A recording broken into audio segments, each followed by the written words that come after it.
Hello all, ఈ వీడియోలో గట్ట కుస్తీ 2 అదే మట్టి కుస్తీ 2 మూవీ రివ్యూ అయితే తెలుసుకుందాం.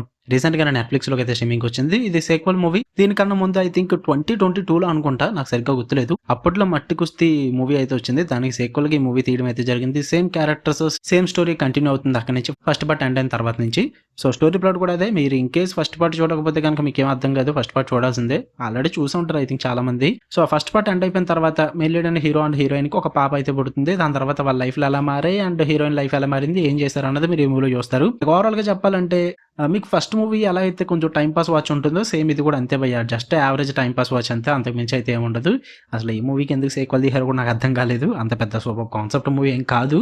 ఎందుకంటే ఇందులో పేరుకి మట్టి కుస్తీ పేరు అంత ఉన్నప్పటికీ కూడా కుస్తీ కన్నా కూడా ఎక్కువగా మ్యాన్ ఉమెన్ టాపిక్స్ లేదా హస్బెండ్ అండ్ వైఫ్ టాపిక్స్ ఇవి ఎక్కువగా రన్ అవుతూ ఉంటాయి. సో ఇందులో కూడా అదే రన్ అవుతుంది. కొత్తగా అయితే ఏముండదు, సేమ్ ఫార్మెట్ ఉంటుంది. పాజిటివ్స్ ఏమైనా ఉన్నాయంటే కొన్ని ఎంటర్టైనింగ్ మూమెంట్స్ అయితే బాగా వర్కౌట్ అయ్యాయి. మెయిన్ గా starting half an hour of the movie అయితే మంచిగా కామెడీగా మంచిగా వెళ్ళిపోద్ది, ఎంటర్టైనింగ్ గా వర్కౌట్ అవుతుంది. అండ్ క్లైమాక్స్ కోర్ట్ సీక్వెన్స్ ఒకటి ఉంటుంది. అక్కడ నుంచి రమ్యకృష్ణ గారి అపీరెన్స్ ఉంటుంది అనమాట.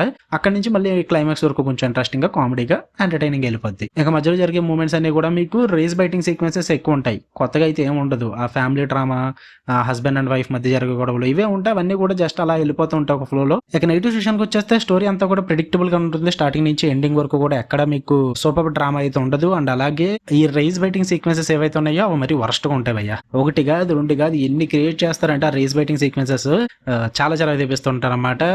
తెగిదాకా లాగుతుంటారు. అలాంటి సీన్లు చాలా ఉంటాయి సినిమాలో. అవేం వర్కౌట్ అవ్వలేదు. అండ్ ఎక్కువగా కూడా ఈ కుస్తీ అన్నదాన్ని ఏదో పెట్టాలన్న పేరుకి పెట్టినట్టు అనిపించింది తప్ప మరి సీరియస్ గా అయితే తీసుకోలేదు. సేమ్ ఫస్ట్ హాఫ్ లో ఎలా అయితే ఉంటుందో అలాగే ఉంటుంది అనమాట. జస్ట్ కూతురు యాడ్ అవుతుంది అంతే. ఇంకా ఫ్యామిలీలో జరిగే ఇష్యూస్ అయితే మరి వరస్ట్ గా ఉంటాయి. నాకు అవేమీ నచ్చలేదు. ఎంత త్వరగా అయిపోద్ది అన్నట్టు అనిపించింది మూవీ అంతే తప్ప అంతకు మించి ఏం లేదు. పైగా రన్ టైం కూడా ఎక్కువ, 2 గంటలన్నర అవసరమే లేదు అసలు సినిమాకి. రన్ టైము 2 గంటలు అయిపోయి సినిమా కాన్సెప్ట్ ఇది. సో ఓవరాల్ గా ఇట్స్ టైం పాస్ వాచ్ భయ్యా. సరదాగా ఫ్యామిలీతో కూర్చొని ఏదైనా మూవీ చూద్దాం అనుకుంటే give it a try. Work out అవుతుంది. మీకు మట్టి కుస్తే వర్కౌట్ అవుతుంది, ఈ సీక్వెల్ కూడా వర్కౌట్ అవుతుంది, లేదంటే లేదు. నెట్ఫ్లిక్స్ లో ఉంది మూవీ, చూద్దాం అనుకుంటే చూడండి. మీకు వీడియో నచ్చితే లైక్ చేయండి, షేర్ చేయండి, మీ ఒపీనియన్స్ కూడా కామెంట్ చేయండి. మళ్ళీ నెక్స్ట్ వీడియోలో కలుద్దాం. Until then love you all, by.